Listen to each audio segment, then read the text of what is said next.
آپ کا دل غم میں ڈوب گیا, آنکھیں آنسوں میں تیر رہی ہیں, آپ کھانا پینا چھوڑ دیے, سلام کلام چھوڑ دیے, نشست و برخاست چھوڑ دیے, آپ نماز پڑھتے ہیں, خاموش جا کے اپنے اوپر کے حصے میں بالا خانے میں آرام کرتے ہیں. نماز کا وقت آ رہا ہے, گھر سے اتر کے آ رہے, آپ نماز پڑھا رہے, خاموش چلے جا رہے.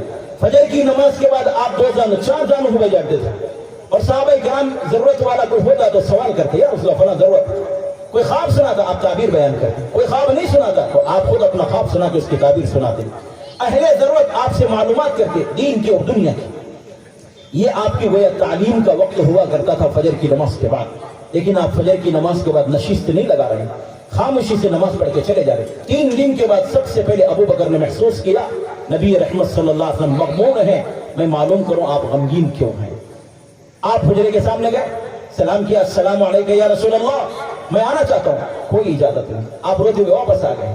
حضرت عمر سے کہا, میں گیا ہوں سرکار سے معلوم کرنے کے لیے, سرکار میرے واسطے دروازہ نہیں کھولے, شاید تیری وجہ سے دروازہ کھولے اور دل کی بات حضور سنے, تو جا تو صحیح. حضرت عمر گئے, السلام علیکم یا رسول اللہ, عمر آنا چاہتا ہے, بولے کوئی اجازت نہیں. 3 بار سلام کیا, واپس آگے روتے ہوئے. سلمان فارسی ملے, سلمان فارسی سے کہا, سلمان تیرے بارے میں حضور نے فرمایا سلمان منا اہل البیت, سلمان اہل مکان میں سے ہے, شاید تیری وجہ سے حضور دروازہ کھولے اور اپنے دل کی بات سنائیں. حضرت سلمان فارسی گئے, سلام کیا, کوئی اجازت نہیں. یہ تینوں روتے ہوئے واپس آ گئے. حضرت علی رضی اللہ عنہ سے ملاقات ہوئی, داماد مصطفیٰ ہے, فاطمہ کے شوہر ہیں, حسنین کے ابا جان ہیں, شاید ہو سکتا ہے علی کی وجہ سے دروازہ کھول کے حضور اپنے دل کی بات سنائیں. علی سے کہا, تم جاؤ سرکار دو عالم صلی اللہ علیہ وسلم سے غمگین ہونے کی وجہ معلوم کرو. حضرت علی سوچنے لگے, جب تینوں گئے دروازہ نہیں کھلا, میں بھی جاؤں گا تو دروازہ نہیں کھلے گا, کیوں نہ ایسی ترکیب کروں کہ جس سے حضور دروازہ کھولیں اور اپنے دل کی بات رکھیں. پیارے نبی صلی اللہ علیہ وسلم کی بیٹی کے پاس گئے حضرت علی, کہا فاطمہ معاملہ بہت سنگین ہے, 3 دن ہو گئے حضور صلی اللہ علیہ وسلم بات چیت نہیں کر رہے ہیں, پتہ نہیں کیا بات ہے, میں یہ غمگین ہے. نبی رحمت صلی اللہ علیہ وسلم سے معلوم کرنا ہے آخر وجہ کیا ہے غمگین ہونے کی, تم آؤ تو صحیح. بیٹی فاطمہ آئی, اور آپ کو پتہ ہے نبی رحمت صلی اللہ علیہ وسلم اپنی بیٹی سے کتنی محبت کرتے. جب آتی فاطمہ تو ملاقات کے لیے شفقت میں کھڑا ہو جاتا, سینے سے لگا کے فرماتے فاطمہ تو بدعۃ منی, فاطمہ میرے جگر کے ٹکڑا ہے. جو فاطمہ سے محبت کرتا ہے مجھ سے محبت کرنے والا ہے, جو فاطمہ سے نفرت کرتا ہے مجھ سے نفرت کرنے والا ہے. پیارے آقا حضرت محمد رسول اللہ صلی اللہ علیہ وسلم سفر میں جاتے تو سب سے اخیر میں فاطمہ سے ملاقات کرتے, واپس آتے تو سب سے پہلے فاطمہ سے ملاقات کرتے. دنیا سے رخصت ہونے کا وقت آیا, آپ کی تکلیف, میرے سر کا درد, حضرت فاطمہ کی آنکھوں میں آنسو ڈب ڈب آئے. آپ نے بیٹی کو روتا دیکھ کر فرمایا, بیٹی ادھر آ جا. کان میں آپ نے کچھ کہا, ہنسنے لگی. پھر حضور اکرم صلی اللہ علیہ وسلم نے بلا کر فرمایا, رونے لگی.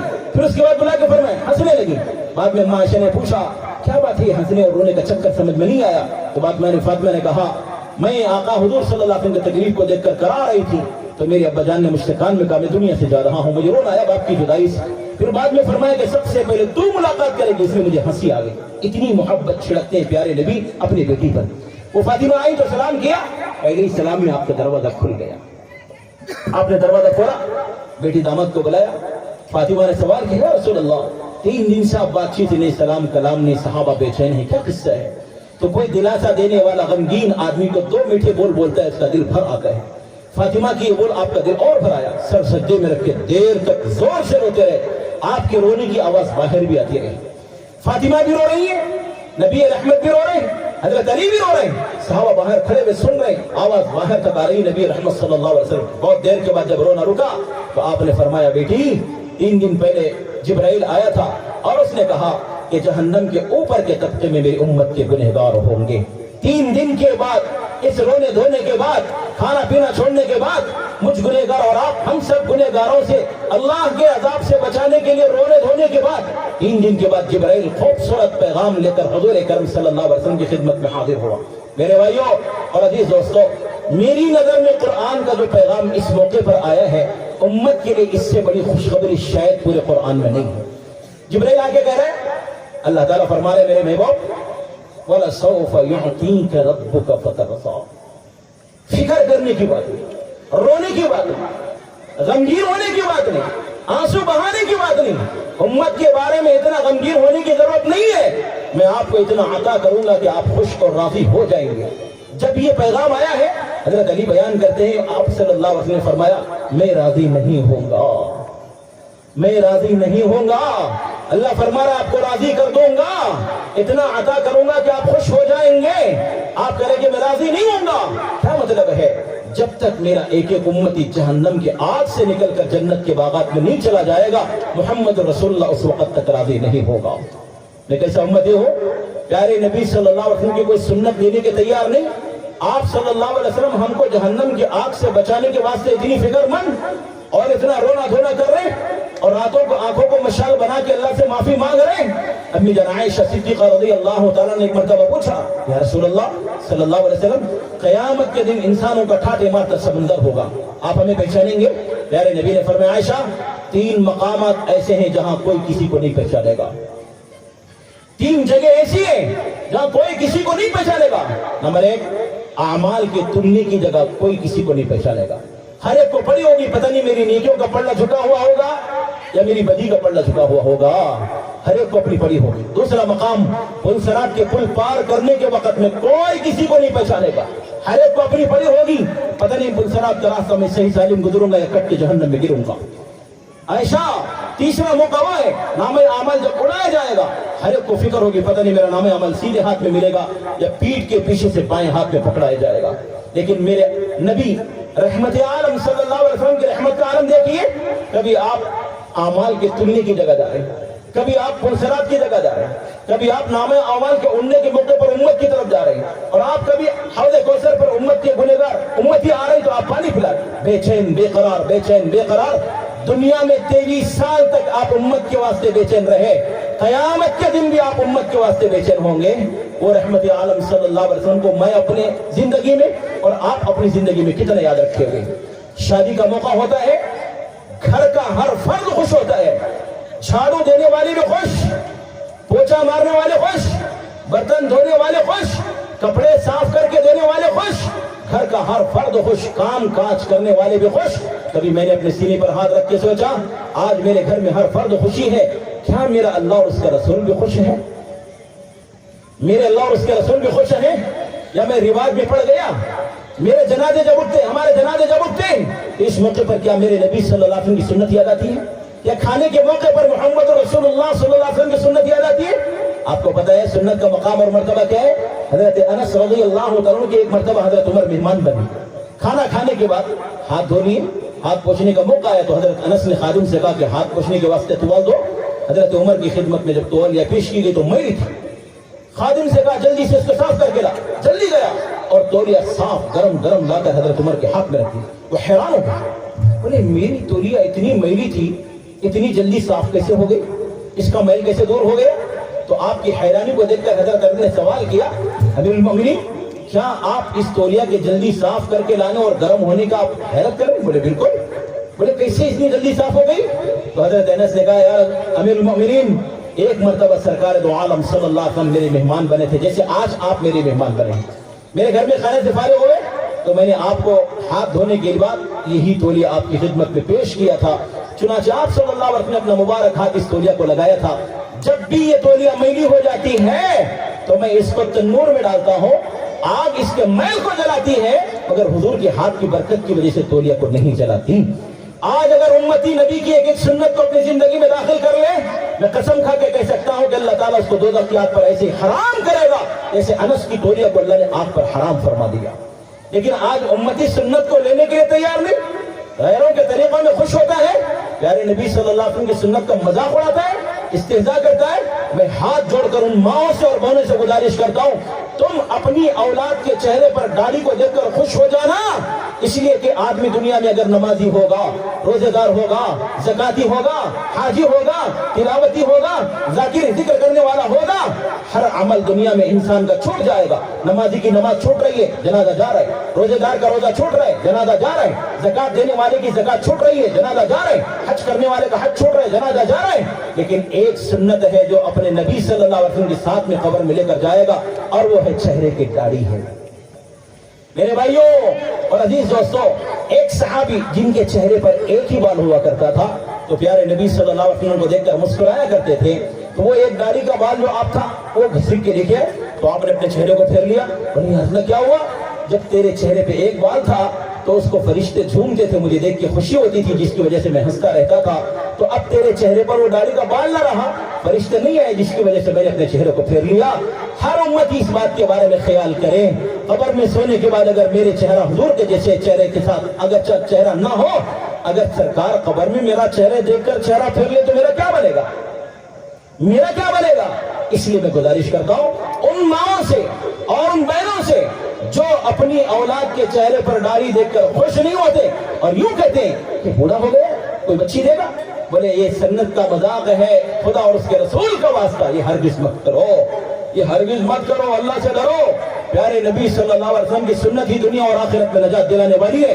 جنید بغدادی رحمۃ اللہ علیہ فرماتے ہیں مخلوق پر خالق تک پہنچنے کے سارے راستے بند کر دیے گئے, ایک راستہ ہے اور وہ ہے محمد رسول اللہ صلی اللہ علیہ وسلم کا. اس راستے پر جو آئے گا اللہ کو پائے گا, جو اس راستے سے ہٹ گئے وہ اللہ سے گم ہو جائے گا, وہ کبھی اللہ کو پا نہیں سکتا. اس لیے پیارے نبی صلی اللہ علیہ وسلم کی سنت میری زندگی کی زینت بن جائے. کھانے میں نبی کی سنت, پانی پینے میں نبی کی سنت, اٹھنے بیٹھنے میں چلنے پھرنے میں نبی کی سنت, چپل پہننے اور اتارنے میں نبی کی سنت. پیارے نبی چپل اتارتے تو پہلے بائیں پیر کی اتارتے پھر سیدھے پیر کی اتارتے, پہننے کا وقت آتا تو سیدھے پیر میں پہلے ڈالتے اور بائیں پیر میں بعد میں ڈالتے. دیکھنے کے لحاظ سے معمولی سنت لگتی ہے, لیکن معمولی وہ کہتا ہے جو نبی کے مقام اور مرتبے کو نہیں جانتا. جس کے دل میں نبی کی عظمت ہوگی اور محبت ہوگی, نبی کا مقام اور مرتبہ جانتا اگر ہوگا تو وہ یقیناً چھوٹی سنت کو بھی چھوٹی نہیں سمجھے گا, بلکہ یہ سمجھے گا میرے نبی کی سنت ہے, میرے پیارے آقا کی سنت. سیڑھیاں چڑھ رہے ہیں, اللہ اکبر پڑھ رہے ہیں, اتر رہے ہیں, سبحان اللہ بول رہے ہیں, مسجد میں آ رہے ہیں, سیدھا پیر داخل کر رہے ہیں, نکال رہے ہیں, بایاں پیر نکال رہے ہیں. ایک ایک عمل کر کے امت کو آپ نے تعلیم ارشاد فرمائی. اب میرا فرض بنتا ہے نبی کی ایک ایک سنت کو میں سیکھوں اور اپنی زندگی کی زینت بناؤں.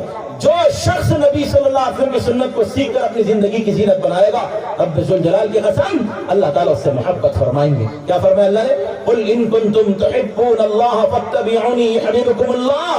آپ فرما دیجئے جو اللہ سے محبت کرتے ہیں یا رکھتے ہیں, فاتبعونی, میری اتباع کریں. اگر تم میری اتباع کرو گے اللہ تعالیٰ تم سے بھی محبت کرے گا.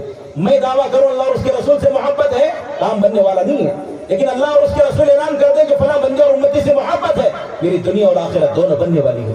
اللہ کس سے محبت کریں گے, جو آدمی اپنی زندگی میں سنت کو داخل کرے گا اللہ اس سے محبت کرے گا. لیکن آج سرے بازار نبی کی سنت کا مذاق اڑایا جاتا ہے. پیارے نبی نے فرمایا ما اسفل من الکعبین من الازار فی النار, جس کا پیجامہ ٹخنوں سے نیچے رہے گا وہ جہنم میں جائے گا.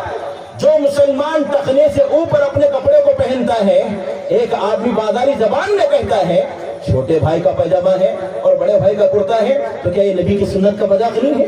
اگر نبی کی سنت کو چھوڑو گے فاسق بنو گے. خدا کی قسم نبی کی سنت کا اگر مذاق اڑاؤ گے, اس مذاق پر تم سبحان اللہ اور نعرہ تکبیر مارو گے, میں قسم کھا کے کہتا ہوں کہ تم اچھی موت نہیں مرو گے. تمہارا جس وقت یہ زبان سے کلمہ نکل رہا ہوگا عرش ہل رہا ہوگا, اللہ کا جلال جلال میں آ رہا ہوگا, اللہ کا غصہ اور غضب انتقام کے واسطے بھڑک رہا ہوگا.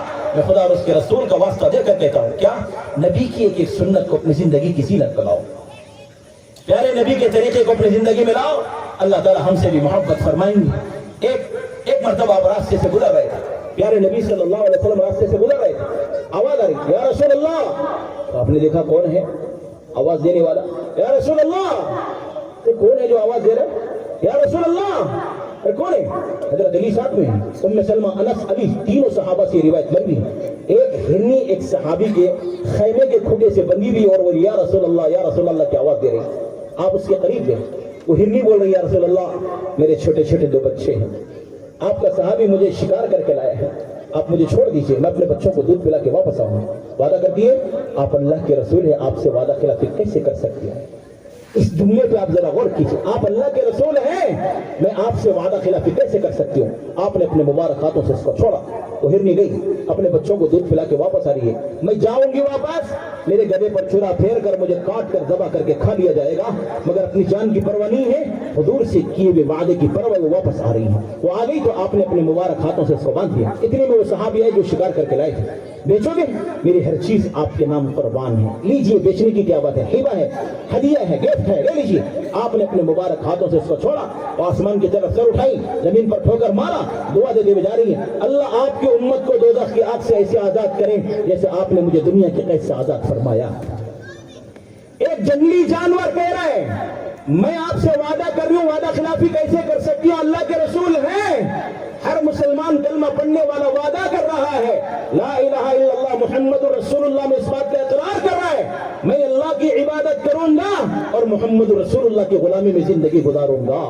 اور اگر یہ وعدے کے مطابق زندگی نہیں گزارے گا تو پھر دنیا میں بھی پریشان ہوگا اور مرنے کے بعد والی زندگی میں بھی پریشان ہوگا. میرے بھائیوں اور عزیز دوستوں, پیارے نبی صلی اللہ علیہ وسلم ایک مرتبہ سفر کر رہے تھے. آپ تشریف فرمائیں, صاحب آپ کی حرمت میں بیٹھے ہوئے. ایک بدو صحابی اپنے آستین میں گھوڑ پڑ کا شکار کر کے بیٹھے. دلائل ابو نعیم کے حوالے سے عبداللہ بن عمر رضی اللہ عنہ کی روایت. وہ پوچھا کہ کون ہے جس کے پیچھے بھیڑ جمع ہے؟ تو انہوں نے کہا یہ محمد عربی قریشی ہیں جو اپنے آپ کو نبی کہتے ہیں. اس نے کہا ہاں, کسی کی ماں نے ایسا برا لال نہ جنا ہوگا. اگر میری قوم کا کہنا سننے کی نوبت نہ آئی ہوتی, جلد بازی میں کام کر گیا, ابھی اس کا سر قلم کر دیتا. بازو میں عمر بیٹھے ہوئے تھے, رسول اللہ مجھے اجازت دیجیے اس گستاخ کی گردن اڑا دو. نبی رحمت صلی اللہ علیہ وسلم نے فرمایا عمر نبی حلیم المزاج ہوتے ہیں, چپ کر. آپ نے حضرت عمر کو چپ کرایا اور اپنی گھوڑ پڑ کو نکالا اور آپ کے سامنے سے پھینکا. اگر یہ گھوڑ پڑ گواہی دے آپ اللہ کے رسول ہیں تو میں بھی گواہی دوں گا. وعدہ کر رہا ہے اگر یہ گھوڑ پڑ گواہی دے, مردہ ہے شکار کر کے لایا ہے اور کہہ رہا ہے اگر یہ گواہی دے میں بھی گواہی دوں گا. تو آپ نے اپنا روئے سخن گھوڑ پڑ کی طرف کیا اور فرمایا یا عذاب, عربی میں عذاب گھوڑ پڑ کو کہتے ہیں, یا عذاب لبیک و سعدیک یا رسول اللہ. اس کی آنکھیں چمک رہی ہیں, زبان بول رہی ہے میں حاضر ہوں اللہ کے رسول. تو آپ نے پوچھا تو کس کی عبادت کرتی ہے؟ اس نے کہا میں اس کی عبادت کرتی ہوں جس کا عرش آسمان میں ہے, جس کا حکم زمین میں ہے, جس کا راستہ سمندر میں ہے, جس نے اپنی رحمت کی جگہ جنت کو بنایا اور عذاب کی جگہ جہنم کو بنایا. یہ تو اللہ کا تعارف تھا. نبی نے پوچھا میں کون ہوں؟ یہ تو اللہ کا تعارف تھا نا, میں کون ہوں؟ تو گھوڑ پر نے کہا انت رسول من رب العالمین وخاتم النبیین, آپ رب العالمین کے رسول ہیں اور آخری نبی ہیں. بدوال پڑا اشہد ان لا الہ الا اللہ وانک محمد رسول اللہ. جس نبی کی آواز پر مردہ زندہ ہو جایا کرتے تھے, لیکن آج اگر میں نبی کی سنت چھوڑتا ہوں, میں کسی کو نہیں بولوں گا, اپنی ذات کو کوسوں گا. اگر میں کوئی نبی کی سنت چھوڑتا ہوں تو وہ مردہ گھوڑ پر سے بھی زیادہ بدتر ہوں میں. میرے بھائیوں اور عزیز دوستوں, میں نبی کی سنت کو لینے والا بنا, نبی کی سنت کو ادا کرنے والا بنا. محبت کے دعوے سے کام چلنے والا نہیں ہے جب تک سچی محبت کے ساتھ سچی اطاعت اور غلامی نہ کرے. آقا نے فرمایا میری ساری امت جنت میں جائے گی سوائے اس کے جس نے انکار کیا. یا رسول اللہ انکار کرنے والا کون ہے؟ کون ہے جو جنت میں جانے سے انکار کرے گا؟ آپ نے فرمایا جس نے میری اتباع کی وہ جنت میں جائے گا, اور جس نے میری نافرمانی کی وہ جنت میں جانے سے انکار کرنے والا ہے. اس جملے کو اچھی طرح سے آپ یاد رکھیں. ایک اور موقع پر آقا حضور صلی اللہ علیہ وسلم نے فرمایا, آپ نے فرمایا قسم اس ذات کی جس کے قبضے میں محمد کی جان ہے, تم اس وقت تک مسلمان ہو ہی نہیں سکتے جب تک کہ تمہاری ہر خواہش اس دین کے تابع نہ ہو جائے جس کو میں لے کر آیا ہوں. میری کوئی خواہش, میری کوئی طبیعت نہیں, میری کوئی مرضی نہیں, میں مردہ بدست غسال, میرے نبی نے جیسے فرمایا مجھے ویسے کرنا ہے, جیسے نبی رحمت صلی اللہ علیہ وسلم نے فرمایا ویسے کرنا ہے. اگر دنیا میں حضور کی رحمت سے فائدہ اٹھانا ہے تو مجھے وہی کرنا ہے جو نبی رحمت صلی اللہ علیہ وسلم نے کیا ہے اور ہم سب کو تعلیمات کے ذریعے سے ہدایت دی ہے. اس سے ہٹ کر اگر زندگی گزارو گے رب ذوالجلال کی قسم ہم دنیا میں بھی کامیاب نہیں ہو سکتے اور آخرت میں بھی کامیاب نہیں ہو سکتے. اب ہمارے اس جلسے کے اہم مہمان خصوصی حضرت مولانا سید احمد گومیز ندوی دامت